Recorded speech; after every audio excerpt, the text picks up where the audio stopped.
A Nampa man remains in the hospital tonight after he was shot by a Nampa police officer Friday evening. Police say the man was allegedly holding a knife when they arrived on scene. And Nampa PD says he refused to follow police commands. Our Abby Wilt spoke with the man's sister today. And Abby, what did you learn? Hunter, so that man was 22-year-old Ian Glass. His sister tells me he's had autism his entire life and has a developmental level of a 7-year-old. She now is calling for more training and protocols for officers, hoping they'd be using de-escalation tactics in situations like this instead of deadly force. He's the kindest soul you'll probably ever meet. He's a really, really good kid. 22-year-old Ian Glass was shot by one Nampa police officer Friday night near 6th Street North and 5th Avenue North, something his sister, Sierra Glass, says should have been avoided. It's very straightforward to them, and they want to control the situation rather than understand the person. She says her brother has been diagnosed with autism his whole life. He's in assisted living care or supervised assisted care with 24/7 employees and staff to help him cook, clean, maintain hygiene, just look after him. Glass says her brother left the care facility after curfew without anyone knowing. She says her brother was experiencing paranoia Friday night, something he frequently experiences.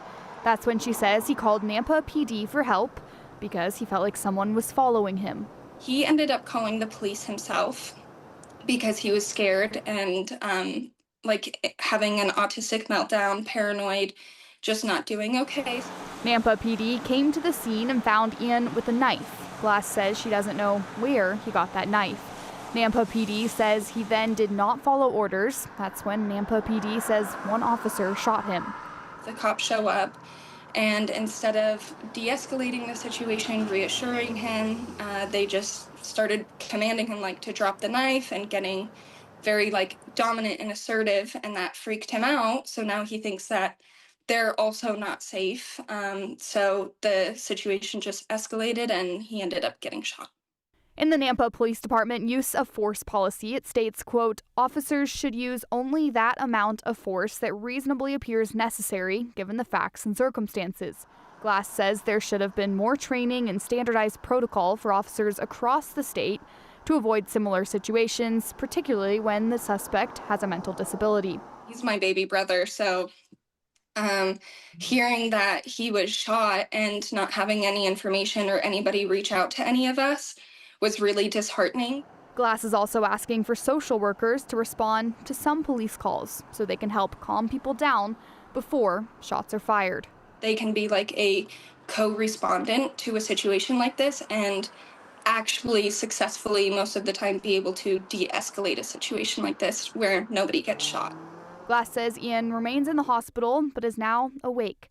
She says she's thankful he's safe, but now wants to advocate so something like this doesn't happen again to her or another family. I did get a call that he was awake and talking and alert, and then I haven't been able to get an update since.